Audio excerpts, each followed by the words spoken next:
पिछले एपिसोड में हमने देखा था कि ओका आराता से कह रही थी कि तुम्हें याद है जब हम छोटे थे तो हमें लगता था कि हम दोनों के बीच में टेलीपैथी है क्योंकि हम ट्विंस हैं। जिस पर आराता कहता है तुम वो सब अभी क्यों याद कर रही हो, जिस पर ओका उसे आई लव यू कह देती है।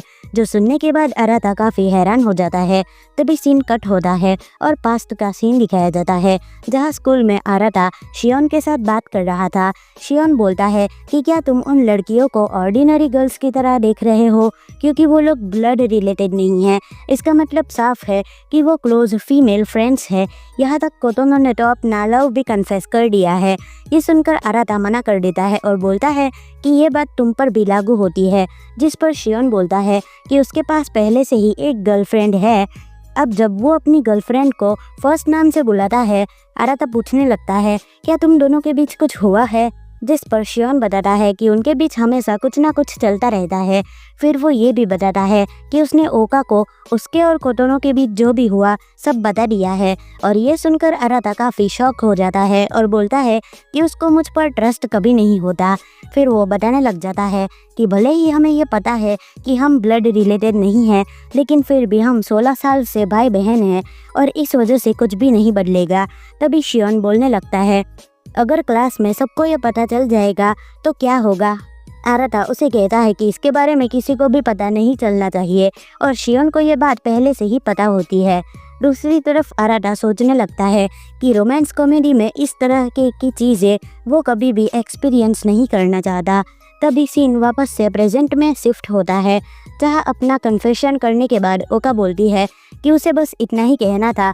उसे खुशी है कि वो कभी उसकी सिस्टर थी और मुझे शियोन से तुम्हारे और कोतोनो के बीच जो भी हुआ उसके बारे में पता चला है और कहना पड़ेगा कि तुमने सब कुछ बहुत अच्छे से हैंडल किया क्योंकि कोतोनो अभी भी बहुत यंग है और इसमें उसकी कोई गलती नहीं है।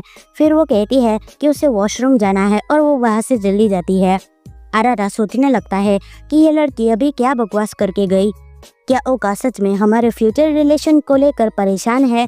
शियोन की बातें याद करके वो काफ़ी फ्रस्ट्रेट हो जाता है क्योंकि उसके दिमाग में उल्टी सीधी बातें चलने लगती है।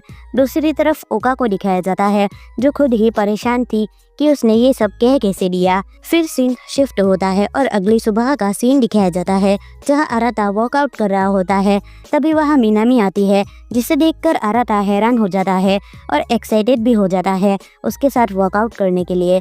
लेकिन शॉकिंग बात तो ये थी कि मिनामी आमतौर पर काफ़ी लेट उठती है, लेकिन आज इतनी जल्दी वो उठ कैसे गई। इस पर मिनामी बहाना बना देती है कि उसकी नींद खुद ही खुल गई थी। फिर हमें आराता के बारे में पता चलता है कि वो बचपन से वर्कआउट करता आया है, लेकिन हमेशा से ऐसा नहीं था। शुरू में उसके डैड ज़बरदस्ती उसे वर्कआउट कराते थे और वो भी काफ़ी लेट होते थे, जो आराता को बिल्कुल पसंद नहीं था।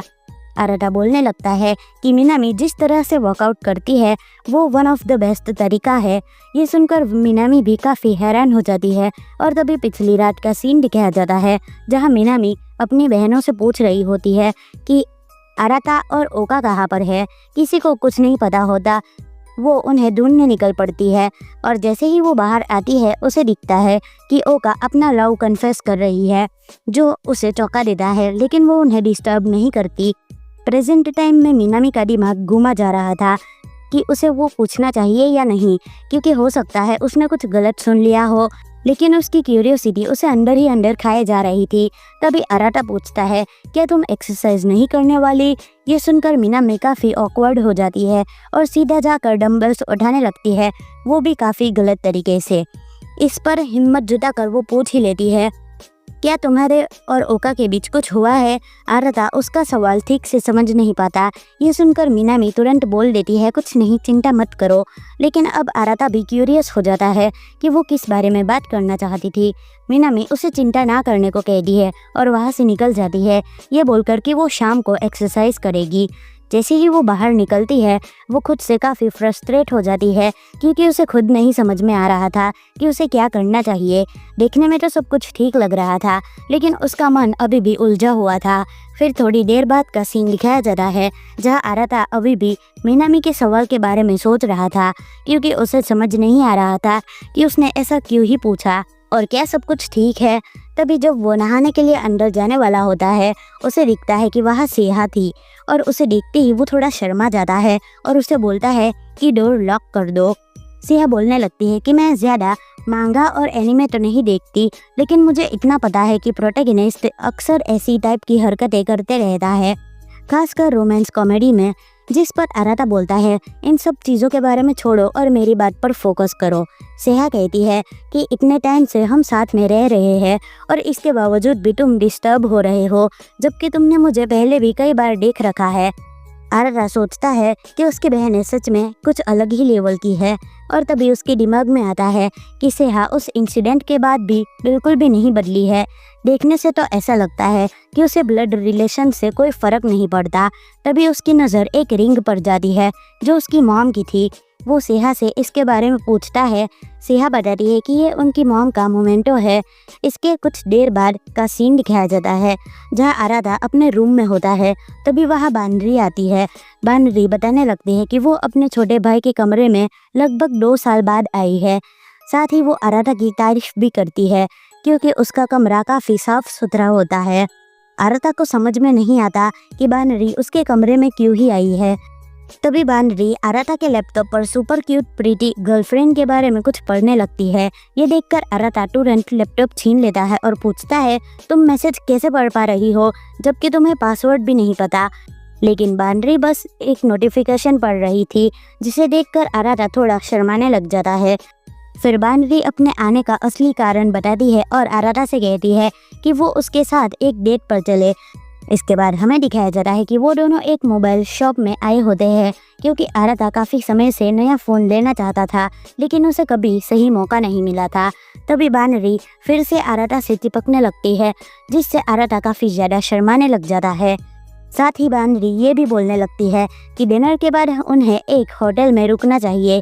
ये सुनकर आराता घबरा जाता है और मना कर देता है, सोचते हुए कि बानरी हमेशा से ऐसी अजीब हरकतें करती रहती है।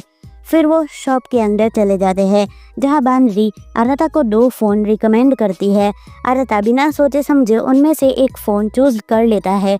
ये देखकर बानरी बोलती है कि तुम्हें थोड़ा सोच समझ कर फैसला लेना चाहिए क्योंकि उसकी उम्र के लड़के आमतौर पर डिज़ाइन और कलर पर काफ़ी ध्यान देते हैं, लेकिन आराता को इससे कोई फ़र्क नहीं पड़ता क्योंकि उसके लिए अपीयरेंस मैटर नहीं करता। इस पर बानरी बोलने लगती है, क्या तुम्हें पता है स्मार्टफोन चुनना किसी लवर को चुनने जैसा है, क्योंकि इसमें बहुत सारी चीज़ें मैटर करती है और वैसे भी दुनिया में कोई भी कपल ऐसा नहीं है जो कभी झगड़ता ना हो और आखिर में सब ठीक हो जाता हो। तभी वहाँ वो लेडी आती है और बताती है कि उनका स्टॉक अवेलेबल है और अगर वो लोग कपल के तौर पर उनकी मंथली फीस लेंगे तो उन्हें डिस्काउंट मिलेगा। ये सुनकर बानरी तो काफ़ी ज़्यादा एक्साइटेड हो जाती है और हाँ बोलने लगती है, लेकिन आराता एकदम से मना कर देता है।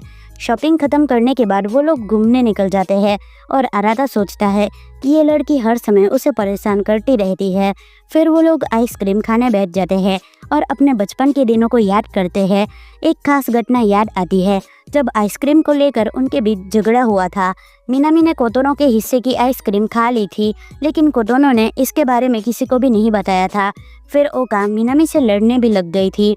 जब कोतोनो ने उन्हें झगड़े होते हुए देखे तो वो इतनी घबराई कि वो वार्डरोब में जाकर छुप गई। तभी उन्होंने कोतोनो को क्लोजेट फेरी का नाम दे दिया। इस पर आराता को भूतों के बारे में याद आता है और बानरी डरने लग जाती है क्योंकि भूतों का ख्याल उसके लिए काफ़ी डरावना होता है। उसके बाद बानरी पूछने लगती है, क्या अभी के टाइम में तुम्हें कोई भी चीज़ परेशान कर रही है? जिस पर आराता मना कर देता है और फिर वो अपनी फैमिली के बारे में बात करने लग जाता है। ये सुनकर बानरी बोलने लगती है, मैं काफ़ी खुश हूँ कि मेरे पास इतना स्ट्रांग भाई है। और वो ये भी बोलती है, अगर तुम्हें किसी भी चीज़ की परेशानी हो तो तुम मुझे हक से बता सकते हो। फिर हमें उनके घर का सीन दिखाया जाता है जहाँ पर कोतोनो अपनी फ़ोटो चेक कर रही थी, खासकर वो फ़ोटो जहाँ पर आराता मौजूद था। तभी उनके सिस्टर के ग्रुप में बानरी एक फ़ोटो अपलोड करती है जहाँ वो और आराता आइसक्रीम एंजॉय कर रहे होते हैं। ये देखकर कोतोनो पहले तो थोड़ी जेलस होती है, लेकिन बाद में उन्हें खुश होते हुए देखकर वो भी खुश होती है, यहाँ तक कि वो फ़ोटो सेव भी कर लेती है। दूसरी तरफ हमें दिखाया जाता है कि इन दोनों ने आइसक्रीम ख़त्म कर ली थी और बानरी बोलने लग जाती है, कि उन्हें अब कहाँ जाना चाहिए। लेकिन तभी उसे एक मैसेज आता है, जिसे देखने के बाद वो बोलने लग जाती है कि अभी उसे जाना होगा क्योंकि उसे एक काम आ चुका है। ये देखकर आराता भी हैरान हो जाता है और वो पूछने लगता है, क्या तुम्हारे पास कोई और बंदा नहीं है जिसे तुम डेट कर सको। ये सुनने के बाद बानरी काफ़ी हैरान हो जाती है और वो उसे धमकी देती है कि ये बकवास दोबारा कभी मत करना। और वहाँ से जाने से पहले वो बोलने लगती है, हम लोग अभी भी काफ़ी यंग है। और उसे वहाँ से जाते हुए देखकर सभी लोग काफ़ी हैरान हो जाते हैं क्योंकि वो काफ़ी ब्यूटीफुल थी। फिर अगले सीन में हमें दिखाया जाता है कि बानरी मिनामी के साथ बात कर रही होती है और वो उसे बताती है कि उसे कुछ भी अनयूजुअल नहीं लगा। उसके बाद वो फ़ोन कट कर देती है, जिसे सुनने के बाद मिनामी काफ़ी हैरान हो जाती है क्योंकि उसे यकीन था कि उसने एकदम परफेक्टली चीज़ें सुनी थी।